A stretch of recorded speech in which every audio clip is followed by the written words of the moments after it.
One of the biggest myths about the Israel-Palestine conflict is that it's been going on for centuries, all about ancient religious hatreds.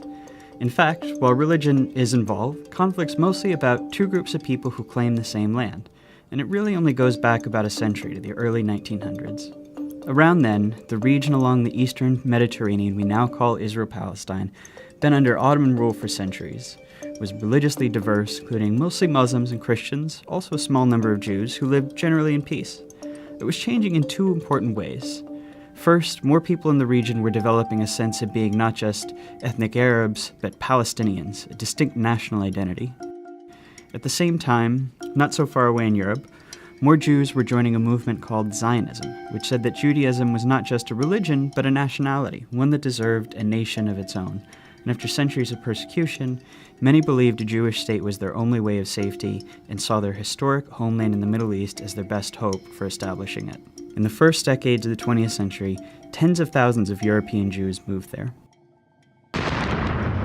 After World War I, the Ottoman Empire collapsed, and British and French empires carved up the Middle East, the British taking control of a region it called the British Mandate for Palestine.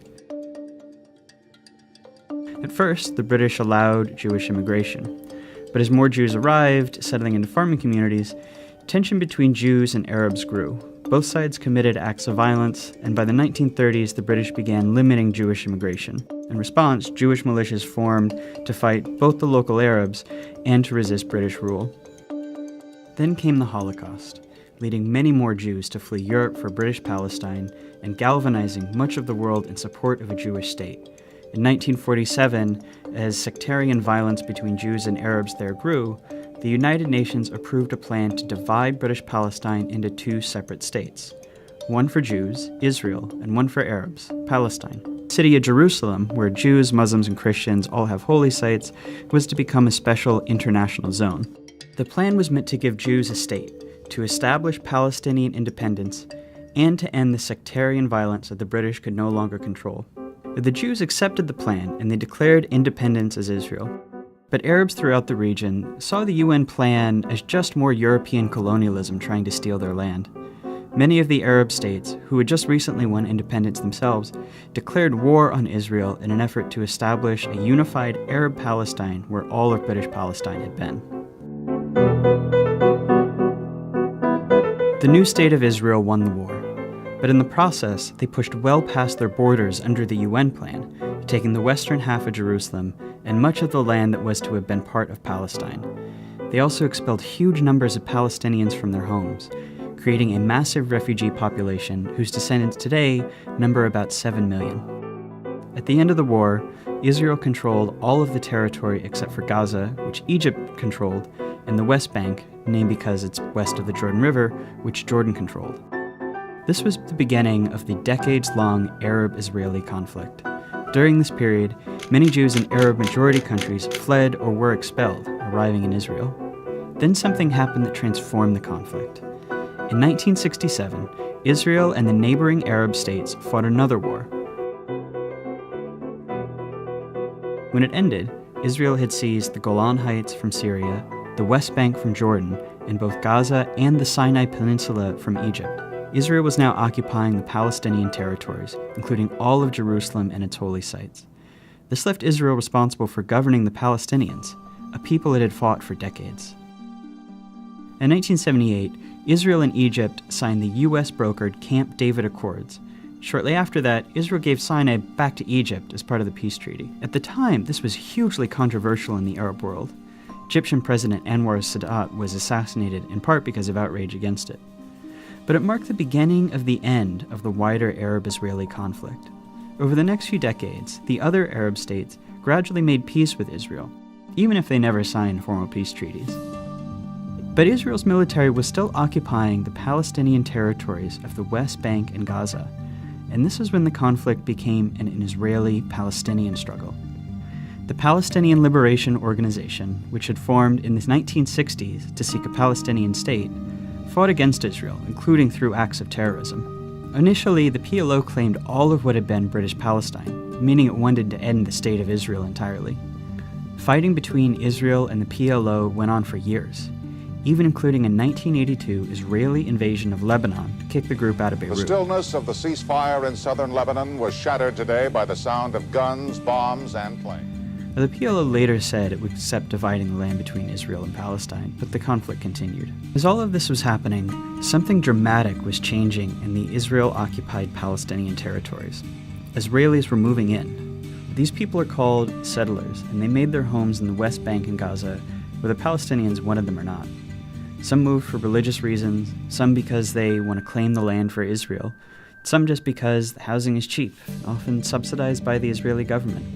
Some settlements are cities with thousands of people, others are small communities deep into the West Bank. If you've always felt a deep yearning for Jerusalem, now is a once-in-a-lifetime opportunity, not only to stand within its gates, but also to build the home of your dreams there. The settlers are followed by soldiers to guard them, and the growing settlements force Palestinians off of their land and divide communities.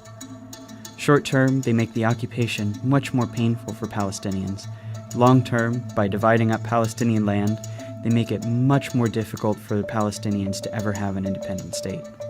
Today, there are several 100,000 settlers in occupied territory, even though the international community considers them illegal. By the late 1980s, Palestinian frustration exploded into the Intifada, which is the Arabic word for uprising.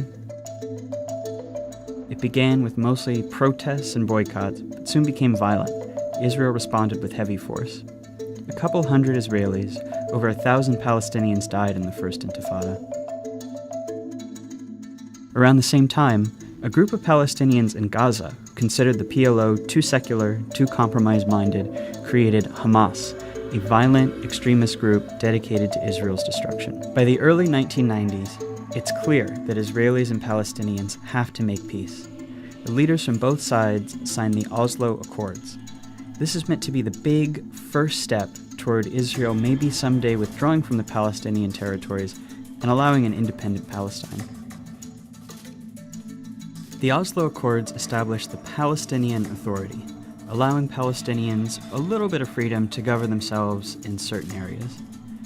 Hardliners on both sides opposed the Oslo Accords. Members of Hamas launched suicide bombings to try to sabotage the process. The Israeli right protests peace talks with ralliers calling Prime Minister Yitzhak Rabin a traitor and a Nazi. Not long after Rabin signs the second round of Oslo Accords, a far-right Israeli shoots him to death in Tel Aviv. But this violence showed how extremists on both sides can use violence to derail peace, keep a permanent conflict going as they seek the other side's total destruction. That's a dynamic that's been around ever since. Negotiations meant to hammer out the final details on peace drag on for years, and a big Camp David summit in 2000 comes up empty. Palestinians come to believe peace isn't coming, rise up in a second intifada, this one much more violent than the first. By the time it wound down a few years later, about 1,000 Israelis and 3,200 Palestinians had died. But the second intifada really changes the conflict. Israelis become much more skeptical that Palestinians will ever accept peace or that it's even worth trying. Israeli politics shift right, the country builds walls and checkpoints to control Palestinians' movements. They're not really trying to solve the conflict anymore, just to manage it. The Palestinians are left feeling like negotiating didn't work and violence didn't work, and that they're stuck under an ever-growing occupation with no future as a people. That year, Israel withdraws from Gaza. Hamas gains power, but splits from the Palestinian Authority in a short civil war, dividing Gaza from the West Bank. Israel puts Gaza under a suffocating blockade, and unemployment rises to 40%. This is the state of the conflict as we know it today.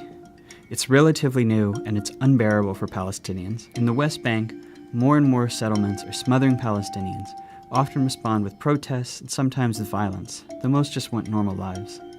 In Gaza, Hamas and other violent groups have periodic wars with Israel. The fighting overwhelmingly kills Palestinians, including lots of civilians.